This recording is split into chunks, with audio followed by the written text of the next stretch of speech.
फिर से अस्तित्व में आने वाली है वो सड़क जिससे होकर श्रद्धालु जाते थे बाबा केदार। आपदा में खत्म हो गया था वो रास्ता, सालों बाद आखिर क्यों शुरू होगा कामकाज? केदारनाथ तक जाने के लिए वो रास्ता क्यों अहम? श्री कृष्ण की सवारी के नाम है वो मार्ग।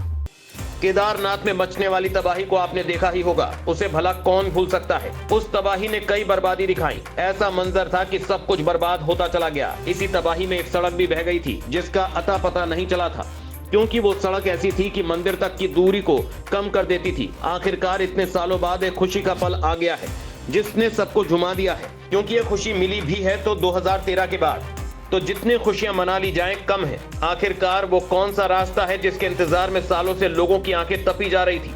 आज हम अपनी इस रिपोर्ट में उसी सड़क की बात करेंगे जिस सड़क को खोजने में सालों लग गए, क्योंकि उस सड़क के बिना मंदिर की दूरी बढ़ी ही थी।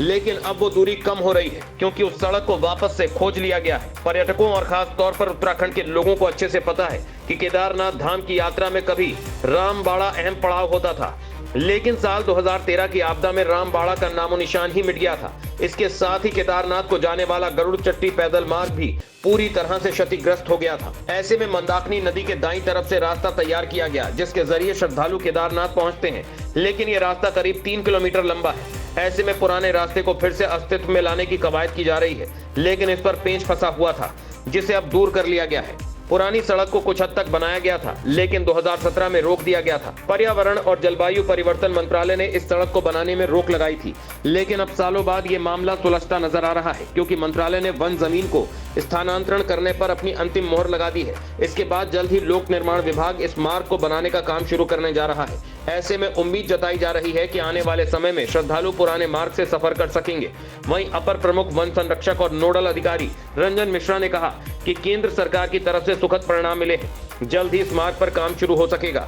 आपको बता दें कि प्रधानमंत्री नरेंद्र मोदी जब केदारनाथ धाम आए थे तब उन्होंने केदारनाथ के साथ गरुड़ चट्टी का भी जिक्र किया था। उन्होंने तमाम अधिकारियों को गरुड़ चट्टी में मौजूद ज्ञान के स्थान को विकसित करने को कहा था। प्रधानमंत्री मोदी राजनीति में आने से पहले भी लंबे समय तक गरुड़ चट्टी में अपना समय बिता चुके हैं। वो अपनी केदारनाथ यात्रा के दौरान कई बार इस बात का जिक्र भी कर चुके हैं। फिलहाल काम शुरू होने से पहले जो भी दिक्कतें हैं उसको दूर किया जाएगा। रास्ते में पेड़ पौधे और पत्थर पड़े हुए हैं, उनको साफ करने के बाद काम शुरू किया जाएगा। दरअसल जब तबाही आई थी तो सबसे ज्यादा नुकसान केदारनाथ के आसपास हुआ था, लेकिन मंदिर को कोई नुकसान नहीं हुआ था।